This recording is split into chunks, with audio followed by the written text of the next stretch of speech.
तक श्री कृष्ण के भक्तों की चर्चा हो रही थी। कहा जा रहा था कि श्री कृष्ण की भक्ति के कारण उनके भक्तों में हर्ष और उल्लास नजर आने लगा है।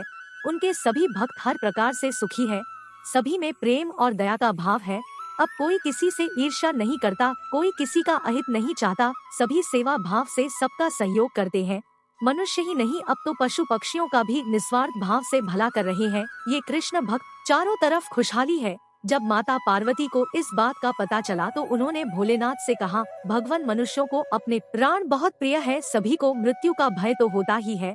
अगर इन्हें अपने आसपास मौत मंडराती नजर आए तो भी क्या ये कृष्ण की भक्ति कर पाएंगे? कदापि नहीं। भोलेनाथ ने पार्वती की यह बात सुनकर कहा, हे देवी पार्वती, आपने सही कहा, मनुष्यों को अपने प्राण बहुत प्यारे हैं, परंतु इन कृष्ण भक्तों के प्राण अब स्वयं श्यामा श्याम है और राधा माधव से ज्यादा प्रिय अब इनके लिए और कुछ भी नहीं। मानव देह को ये केवल सेवा का साधन ही मानते हैं और खुद को साधक। अब इन्हें कोई माया भ्रमित नहीं करती और न ही इन्हें किसी बात का भय है।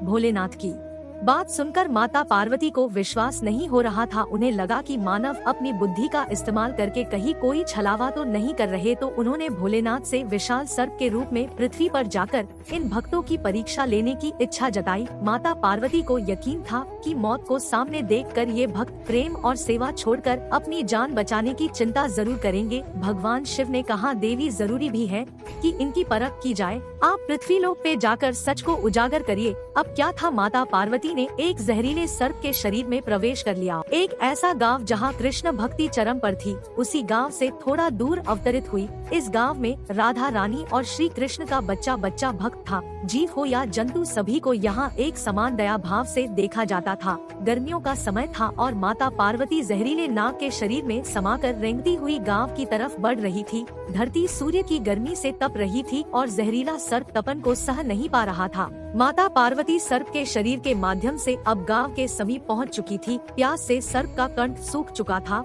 वो चाहकर भी माता पार्वती की इच्छा को नकार नहीं सकता था। आखिरकार वो गांव की दहलीज पर मूर्छित हो गया। पास ही कुछ बालक खेल रहे थे। उनकी नजर इस जहरीले नाग पर पड़ी जो अब मूर्छित हो गया था। सभी बालक तेजी से भागकर गांव में गए और उन्होंने लोगों को इस बात की जानकारी दी। जब लोगों ने वहां जाकर देखा तो वो हैरान रह गए कि इतना विशाल नाग हमारे गांव की तरफ क्यों आ रहा था। उन्हें आभास हो गया कि इस सर्प का जीवन खतरे में है।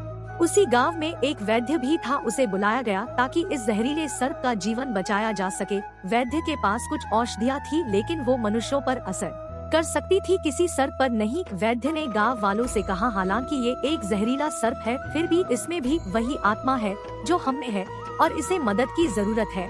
मैं कोशिश कर रहा हूँ कि कोई दवा तैयार करूँ, लेकिन आप सभी साथ मिलकर जगत के पालनहार हमारे श्याम की आराधना शुरू कर दीजिए और जब तक इस सर्प को होश नहीं आ जाता कोई भी अन्न जल ग्रहण नहीं करे, क्योंकि ये सर्प हमारा अतिथि है और अतिथि के प्राण संकट में हो और हम अपने शरीर को पोषण दे, ये उचित नहीं। सभी एक साथ मिलकर श्री कृष्ण से विनती करने लगे कि हे गिरधर गोपाल, इस जीव का कष्ट हमसे देखा नहीं जा रहा, आप कृपा करिए और इसे चेतना दीजिए ताकि ये वैद्य जी की बनाई औषधि को ग्रहण कर सके और इसके प्राण बच जाए। 2 दिनों से भूखे प्यासे ये भक्त श्री कृष्ण की स्तुति कर रहे थे। इधर देवलोक में विष्णु जी को भी आभास हो गया कि द्वापर युग में मेरे अवतार को पुकारा जा रहा है। कोई तो गंभीर समस्या आन पड़ी है भक्तों पर। श्री कृष्ण ने अपनी दिव्य दृष्टि से सारा मांजरा समझ लिया। वो समझ गए थे कि भगवान शंकर भी ये सब देख रहे हैं और माता पार्वती भी अचेत सर्प में समाये इन भक्तों का हाव भाव देख रही है। वो भक्तों को भयभीत करके उनकी भक्ति की परीक्षा लेने आई है।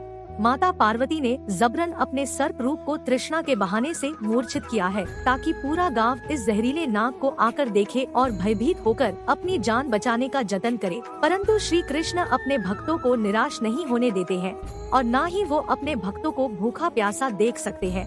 तो उन्होंने तुरंत जहरीले सर्प को चेतना दे डाली और तृष्णा से तड़पते हुए सर्प ने वैद्य द्वारा बनाई औषधि जो दूध में मिलाकर सर्प के सामने रख दी गई थी उसे ग्रहण कर लिया। सभी गांव वालों ने श्री कृष्ण की जय जयकार करना शुरू कर दिया। संपूर्ण देवलोक तक इस जयकारे की ध्वनि पहुंच रही थी। सभी सर्प को जीवित देखकर बहुत प्रसन्न थे। अब माता पार्वती को भी एहसास हो गया कि वाकई कृष्ण भक्ति ने इन मनुष्यों को भयमुक्त कर दिया है और स्वयं श्री कृष्ण का आशीर्वाद इन पर बना हुआ है।